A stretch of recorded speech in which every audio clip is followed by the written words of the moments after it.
Hello दोस्तों, आपके अपने YouTube चैनल पर आपका स्वागत है। और आज की वीडियो में हम एक जन्म कुंडली का विश्लेषण करेंगे।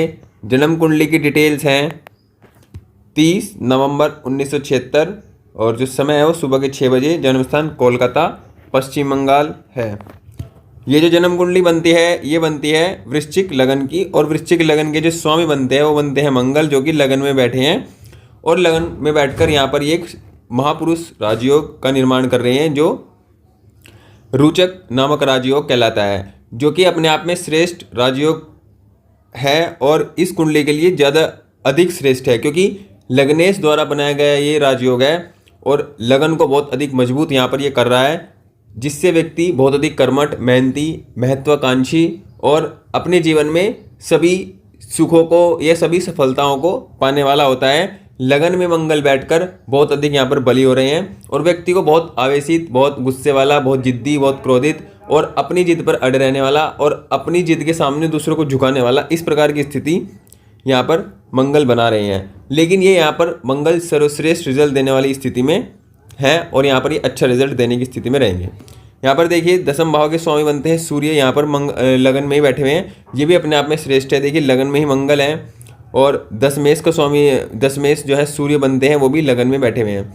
अब लगन और दशम के स्वामी एक साथ बैठना अपने आप में श्रेष्ठ राजयोग किसी भी कुंडली में ये कहलाता है। ऐसा व्यक्ति जीवन में जरूर सफल होता है या जरूर सभी सुखों को प्राप्त करता है, या जो भी वह जीवन में चाहता है, जिस भी लक्ष्य को वह निर्धारित करता है वह उन लक्ष्यों को जरूर प्राप्त कर लेता है, क्योंकि सूर्य मंगल लगन में बैठे हैं। क्योंकि लगन में सूर्य दिग्बली होते हैं, कारक होते हैं, और मंगल भी यहाँ पर खुद की राशि में ही है। और काल पुरुष के अकॉर्डिंग भी अगर देखा जाए तो मंगल की जो पहली राशि है, मतलब मेष राशि, वो भी लगन में ही बनती है। तो यहाँ पर ये हर प्रकार से देखा जाए, बहुत सारे फैक्टर मिलाकर भी देखा जाए तो भी ये बहुत अच्छी स्थिति यहाँ पर बनी हुई है। सूर्य और मंगल का एक ही भाव में होना, मंगल के या सूर्य के भाव में होना, मंगल राशि में होना, ये अपने आप में बहुत श्रेष्ठ स्थिति का निर्माण यहाँ पर कर रहा है। तो ये बहुत अच्छी स्थिति है। इसके बाद देखिए पंचम भाव के स्वामी बनते हैं गुरु, जो जाकर बैठे हैं सप्तम में। अब यहाँ पर देखिए गुरु सप्तम में बैठे हैं और यहाँ पर गुरु वक्री अवस्था में भी हैं। लेकिन यहाँ पर एक समस्या जरूर है कि पंचम का स्वामी सप्तम में है, तो ये अपने आप में ठीक है, लेकिन गुरु यहाँ पर अकेले बैठे हैं, ना खुद की राशि में है ना उच्च राशि में है। तो यहाँ पर ये भावनाश की स्थिति बनाएंगे और जीवन में, वैवाहिक जीवन में दुख को लाने का काम करेंगे। संतान संबंधी समस्या भी जीवन में देने का काम करेंगे। और जीवन में प्रत्येक कार्य इस प्रकार होंगे कि व्यक्ति के जीवन में उसको ऐसा लगेगा कि कार्य ना होते तो ज़्यादा सही होता। मतलब किसी भी अपने जीवन के कार्य से ऐसा व्यक्ति जो सुख के कार्य होते हैं उनसे खुश नहीं होता है, क्योंकि गुरु यहाँ पर भावनाश कर रहे हैं और खुद के फलों में भी कमी कर रहे हैं और सप्तम भाव के फलों में भी कमी कर रहे हैं और पंचम भाव के फलों में भी यहाँ पर ये कमी करेंगे। चीज़ें तो मिलती रहेंगी, लेकिन उन चीज़ों का इतना जीवन में आनंद नहीं मिल पाता है। तो यहाँ पर गुरु की स्थिति यहाँ पर ये बहुत श्रेष्ठ नहीं है। देखिए नवम भाव के स्वामी बनते हैं चंद्रमा, जो जाकर बैठे हैं पंचम में। ये अपने आप में एक अच्छी स्थिति है कि नवम का स्वामी पंचम में बैठा है, मतलब अच्छे भाव का स्वामी अच्छे भाव में बैठा है। तो आपका जो भाग्य है वो आपके बच्चों से जुड़ जाता है, आपकी संतान से जुड़ जाता है, और आपका भाग्य आपकी शिक्षा से, आपका भाग्य आपके ज्ञान से जुड़ जाता है। तो इन चीज़ों से संबंधित आप जीवन में अगर ग्रोथ करोगे या इन चीज़ों को लेकर आप जीवन में चलोगे तो आपके जीवन में आपका भाग्य का साथ आपको पूरा मिलेगा। लेकिन देखिए यहाँ पर जो नवम भाव है, नवम भाव में शनि बैठे हुए हैं, जो कि भाग्य में देरी का काम करेंगे, धीरे धीरे भाग्य का साथ होने, क्योंकि देखिए चंद्रमा बहुत तेजी से चलने वाले ग्रह हैं और अच्छे भाव में बैठे भी हैं, तो व्यक्ति को भाग्य के साथ बहुत अधिक मिलना चाहिए। लेकिन यहाँ पर शनि बैठे हैं तो ये क्या है कि धीरे धीरे स्टेप वाइज बहुत हल्का हल्का भाग्य साथ यहाँ पर देना शुरू करेगा व्यक्ति के जीवन में। और अचानक से कोई विशेष परिवर्तन, विशेष कोई अच्छा होना जीवन में बहुत कम होता है। बहुत कुछ धीरे धीरे व्यक्ति के जीवन में होता है, धीरे धीरे भाग्य साथ देता है, धीरे धीरे जो व्यक्ति के जीवन के काम होते हैं। तो ये इस प्रकार की स्थिति बनती है। अब देखिए इस कुंडली के जो सबसे अकारक ग्रह बनते हैं वो बनते हैं बुध, जो कि जाकर लगन में बैठे हैं और वो अष्टमेश भी हैं। और अष्टमेश का लगन में होना व्यक्ति के जीवन में चोट चपेट, बीमारी, समस्याओं, हर कार्य में बाधा परेशानी को दिखाता है। ये समस्या भी व्यक्ति को जीवन में फेस करनी पड़ती है। मंगल बुध का कॉम्बिनेशन से व्यक्ति के जीवन में, व्यक्ति के जो शरीर है, शरीर में स्किन संबंधी बीमारियां रहती हैं। यहाँ पर बुध अच्छा रिजल्ट देने वाले ग्रह नहीं होते हैं, जो कि लाभेश भी होते हैं, मतलब लाभ के स्वामी बनकर लगन में होते हैं। तो जीवन में लाभ तो होता है, लेकिन समस्याएं बहुत आती हैं, स्वास्थ्य संबंधी समस्याएं या अनेक अचानक जो समस्याएं आ सकती जीवन में आ जाती हैं, वो सब बुध यहाँ पर देने का काम करेंगे। सप्तम भाव के स्वामी बनते हैं शुक्र। देखिए सप्तम भाव के स्वामी बनते हैं शुक्र, जो सप्तम भाव के स्वामी बनकर दूसरे भाव में बैठे हैं, मतलब अपने से 8वें भाव में बैठे हैं। तो ये भी अपने आप में जीवन साथी के स्वास्थ्य के लिए अच्छा योग नहीं होता है। जीवन साथी के स्वास्थ्य यहाँ से खराब रहता है, अनुकूल नहीं होता है। ये जीवन में समस्याएं रहती हैं, जीवन में खर्चे अधिक बढ़ते रहते हैं स्वास्थ्य के कारण। यहाँ पर दूसरे भाव में शुक्र का होना अपने आप में जीवन में धन देने की स्थिति है कि जीवन में ऐसा व्यक्ति धनी होगा। ऐसे व्यक्ति की जो वाणी है वो भी बहुत अच्छी होगी, मीठी होगी, दूसरों से काम निकालने वाली होगी, प्रभावशाली होगी, ज्ञानी वाणी होगी यहाँ पर, मतलब ज्ञान से परिपूर्ण वाणी होगी। लेकिन ये शुक्र जो है सप्तमेश होकर दूसरे भाव में है, तो अपनी से अष्टम होने के कारण सप्तम भाव के फलों को यहाँ पर ये कम करेंगे और जीवन साथी से संबंधित समस्या, वाद विवाद और स्वास्थ्य संबंधी समस्या विशेष रूप से ये देने का काम यहाँ पर करेंगे।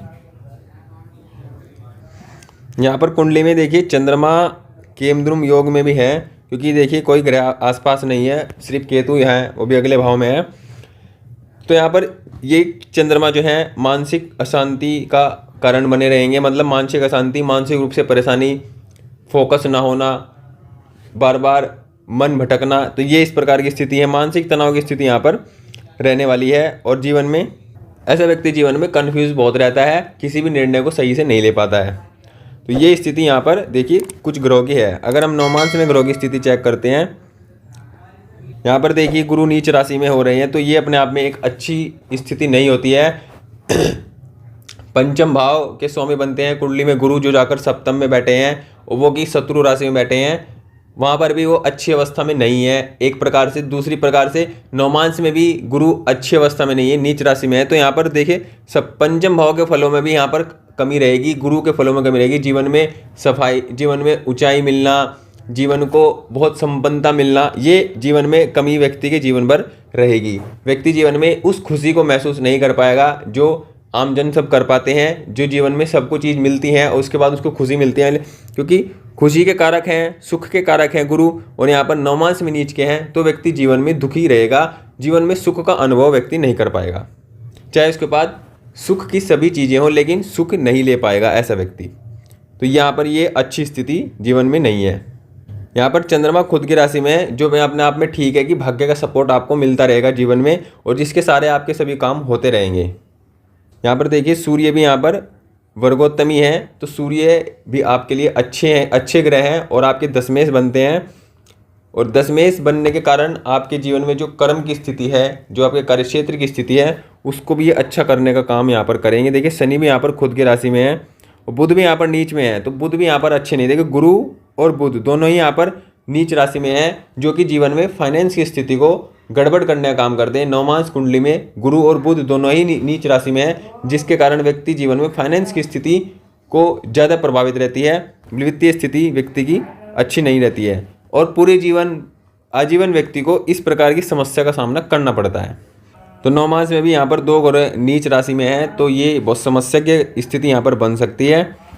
अगर हम बात करते हैं अब इनके कुछ क्वेश्चंस हैं, क्वेश्चन को हम लेते हैं। तो इनका पहला क्वेश्चन है कि इनकी आर्थिक स्थिति कब अच्छी होगी। तो देखिए हमने पहले ही देखा कि कुंडली में 2 ग्रह नवमांश कुंडली में नीच राशि में है और दोनों का संबंध फाइनेंस से है, दोनों का संबंध वित्तीय स्थिति से होता है। यहाँ पर देखिए जीवन में देखिए जो दूसरा भाव है, दूसरा भाव धन का भाव होता है। धन भाव के स्वामी यहाँ पर गुरु केंद्र में बैठे हैं, वक्री हैं, और वक्री है तो वक्री ग्रह जो होता है वो अपने प्राकृतिक जो रिजल्ट होते हैं उनके विपरीत रिजल्ट व्यक्ति को जीवन में देता है।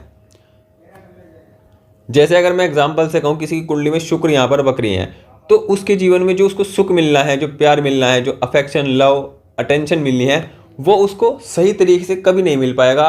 और अगर उसको उसके मिलने के रास्ते गलत तरीके से बने रहेंगे, तो मतलब वो वक्री ग्रह जो है वो एक अपोजिट वे में किसी काम को करने की स्थिति को बनाता है। उसी प्रकार यहाँ पर जो दूसरे भाव के स्वामी हैं वो वक्री है, तो ये भी स्थिति अच्छी नहीं है। वक्री ग्रह बहुत श्रेष्ठ रिजल्ट कुंडली में नहीं देते हैं, प्रैक्टिकली देखने में आता है।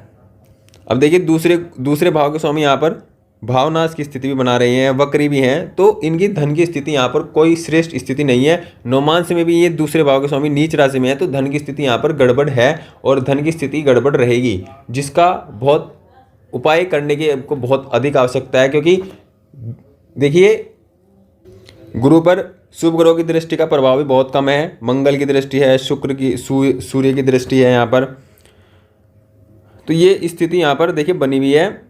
और दूसरे भाव का स्वामी नवमांश में नीच राशि में है, तो ये विशेष स्थिति गड़बड़ करती है धन के लिए, और धन के लिए ये समस्या जीवन में बना के रखेगी। लेकिन यहाँ पर शुक्र है और आपको वर्तमान में देखिए शुक्र की दशा भी चली है, शुक्र में आपको शुक्र की दशा चली हुई है, तो शुक्र धन के कारक हैं, लक्ष्मी कारक हैं और अच्छी शुभ ग्रह हैं। तो अब जो आपके जीवन शुरू होगा 2022 से आपको शुक्र की दशा शुरू हुई है, और जब शुक्र में शुक्र की दशा निकल जाएगी 2025 तक आपको शुक्र में शुक्र रहेंगे, तो 2025 तक तो आपके जीवन की स्थिति इसी प्रकार रहेगी। लेकिन 2025 के बाद आपके जीवन में जो स्थितियां हैं वो बदलनी शुरू होंगी और आपके जीवन में आपको धन की स्थिति, सुख की स्थिति कुछ अच्छी महसूस होगी, या जीवन में अच्छी लगने लगेगी, या जीवन में सुख की स्थिति मिलने लगेगी। क्योंकि शुक्र सुख के कारक हैं, शुक्र भी एक शुभ ग्रह हैं, और ये इनका समय अब शुरू होगा तो ये अपना रिजल्ट देंगे। और नवमांश में भी ये ठीक ठाक स्थिति में है, बुरी अवस्था में नहीं है, तो जिस कारण आपको जो आने वाला जीवन है उसमें शुक्र के फल अच्छे देखने को मिलेंगे, और आपको जीवन में फाइनेंस की स्थिति, सुख सुविधाओं की स्थिति, ये सभी प्रकार की स्थिति ठीक ठाक देखने को मिलेगी। बहुत श्रेष्ठ तो यहाँ पर स्थिति नहीं कही जा सकती, लेकिन ठीक ठाक देखने को मिलेगी। क्योंकि देखिए दूसरे का स्वामी यहाँ पर नवमांश में नीच राशि में, मतलब मूल रूप से वो ग्रह कमजोर है, जो फाइनेंस का ग्रह आपकी कुंडली में है, और वो कमजोर है, तो इस कारण जो यहाँ पर ग्रह बैठेगा वो भी अच्छा रिजल्ट नहीं दे पाएगा। ये स्थिति यहाँ पर बनती है। देखिए सूर्य मंगल लगन में है, तो ऐसा व्यक्ति थोड़ा जिद्दी, चिड़चिड़ा, अपनी बात मनाने वाला, अपनी बात रखने वाला होता है, और ऐसे व्यक्ति के जीवन में लड़ाई झगड़े की स्थिति अधिक बनती है। ऐसे व्यक्ति गुस्सा बहुत अधिक आता है।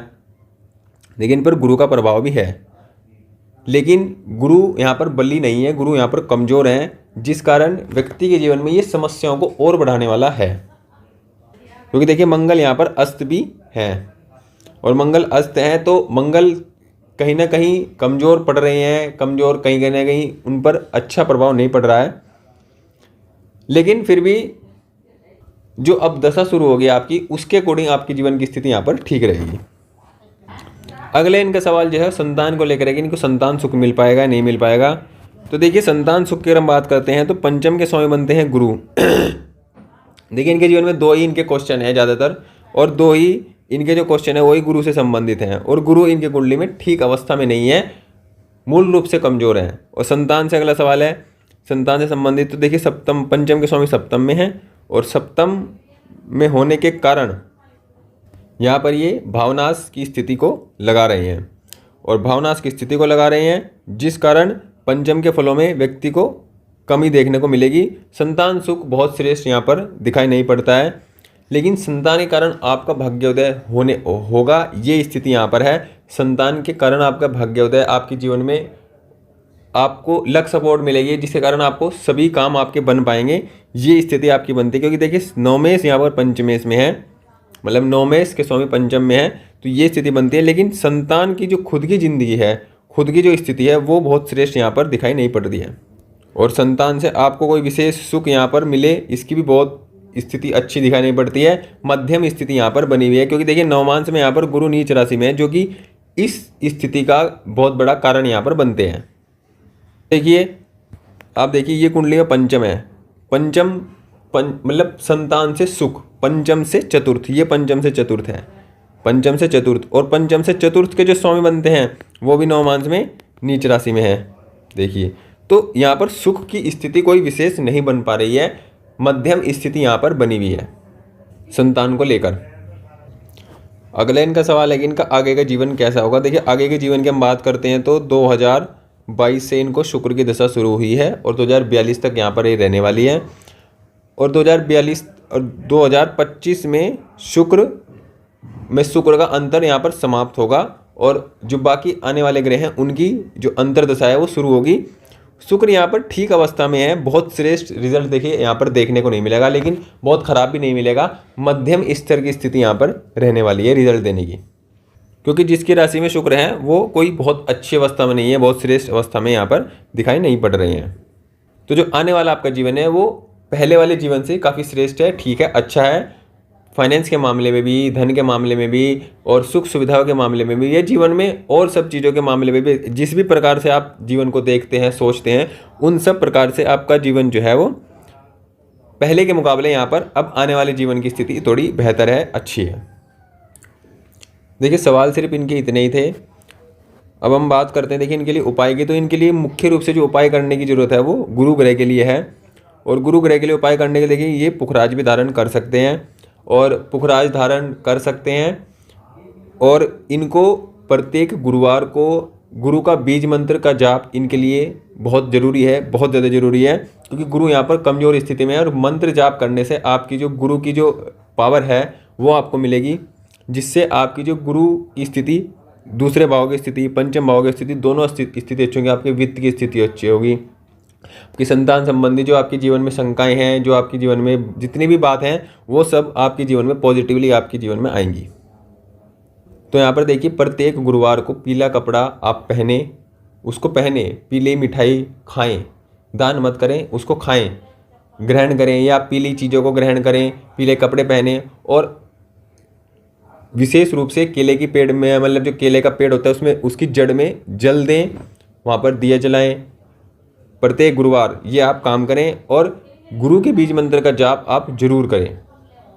तो इससे क्या होगा, आपकी जो गुरु की रिजल्ट देने की स्थिति है वो थोड़ी अच्छी होगी। आपके जीवन की जो वित्त की स्थिति है, आपकी जो फाइनेंस की स्थिति है, इकोनॉमिक कंडीशन है, वो आपकी बहुत बेहतर हो जाएगी। और दूसरी ओर आप एक उपाय कीजिए, शनिवार के दिन आप काले कपड़ों का दान कर सकते हैं, काली चीज़ों का दान कर सकते हैं, मतलब किसी भी प्रकार से काली चीज़ का आप दान करिए, खाने पीने पहनने, जिस भी प्रकार की चीज़ हो कर सकते हैं आप उस प्रकार करिए। छाया दान भी आप कर सकते हैं शनिवार के दिन। तो ये आप उपाय कीजिए। विशेष रूप से आप गुरु के मंत्र का जाप कीजिए गुरुवार को, ये आपके लिए सबसे अधिक श्रेष्ठ है।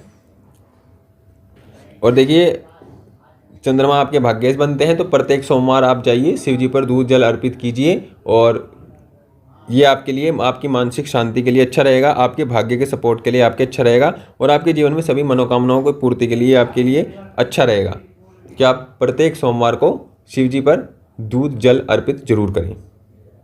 तो इतने उपाय आप कीजिए, और देखिए कि आपके जीवन में बदलाव की स्थिति आपको लगेगी, और आपके जीवन में जिसकी भी कमी की, जिस भी चीज़ की आप कमी महसूस करते हैं, उसकी आपकी कमी नहीं लगेगी, और आपके जीवन की जो स्थिति है वो बेहतर होनी शुरू हो जाएगी। तो इतने इनके सवाल थे। इनके सभी सवालों का जवाब इनकी कुंडली के माध्यम से दे दिया गया है। और आप भी चाहते हैं कि आप भी कुंडली का भी इस प्रकार एनालिसिस हो, इस प्रकार आपके सवाल कुंडली के माध्यम से सोल्व किए जाएं, तो आप भी अपनी डिटेल कमेंट में दे सकते हैं, और अपनी जो प्रॉब्लम है वो आप कमेंट के माध्यम से पूछ सकते हैं, और इस प्रकार अपनी डिटेल एनालिसिस कुंडली करवा सकते हैं। आपको वीडियो अच्छी लगे तो वीडियो को लाइक करें, चैनल को सब्सक्राइब करें, लोगों तक पहुंचाएं, जिससे अधिक से अधिक लोग जुड़ें। Thank you, please subscribe.